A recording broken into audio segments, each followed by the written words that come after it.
भारत और चीन के बीच 6 नवंबर को कोर कमांडरों के बीच 8वें दौर की वार्ता के बाद भी पूर्वी लद्दाख से सेना हटाने पर कोई सहमति न बन पाने के कारण अब लगभग ये तय हो गया है कि दोनों ही देशों के सैनिकों को जमा देने वाली भयंकर ठंड के बीच आने वाले कई महीनों तक डटे रहना होगा।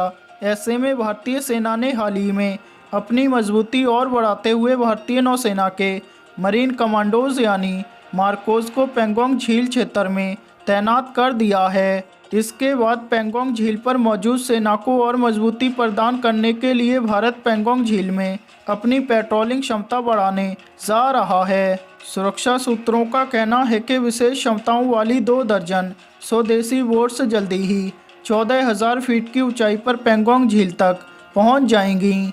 ये बोट्स एंटी रैमिंग क्षमताओं से लैस होंगी और इनमें ज़्यादा सैनिकों को ढोने की क्षमता होगी। दरअसल भारतीय सेना फिलहाल पेट्रोलिंग बोट्स का इस्तेमाल करती है, लेकिन ये चीन द्वारा इस्तेमाल की जाने वाली नौकाओं की क्षमता और ताकत का मुकाबला नहीं कर सकती। ऐसे में एक अधिकारी ने बताया कि नई बोट्स भारत में ही बनाई जा रही हैं, जो ज़्यादा क्षमता के साथ साथ ज़्यादा मजबूत होंगी। सूत्रों ने कहा कि सेना की नई ज़रूरतों के बारे में भारतीय नौसेना से सलाह ली गई थी। इस क्षेत्र में भारतीय और चीनी सैनिकों के बीच झड़पों के बाद मौजूदा गतिरोध के बीच बोट्स की क्षमता बढ़ाने की ज़रूरत महसूस की गई। बोट्स का इस्तेमाल झील में गश्त करने के लिए किया जाता है, जबकि सेना झील के किनारे पैदल गश्त करती है।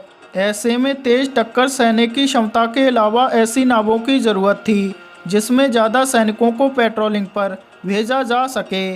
फिलहाल भारतीय सेना जो बोट्स इस्तेमाल कर रही है उनकी सैनिक क्षमता 10 से 12 है, लेकिन नई बोट्स में 25 से 30 सैनिक जा सकेंगे। ये क्षमता चीन के बराबर होगी। इसके अलावा नई बोट्स तेज स्पीड वाली होंगी ताकि उन्हें कार्रवाई में इस्तेमाल किया जा सके और पेंगोंग झील में चीनी घुसपैठ को जल्दी रोका जा सके।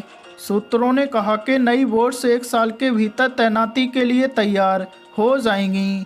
पेंगोंग झील में सर्दियों के चलते अगले 3 महीनों तक बर्फ जमी रहेगी और गर्मियों तक झील में गश्त शुरू करने का समय आएगा।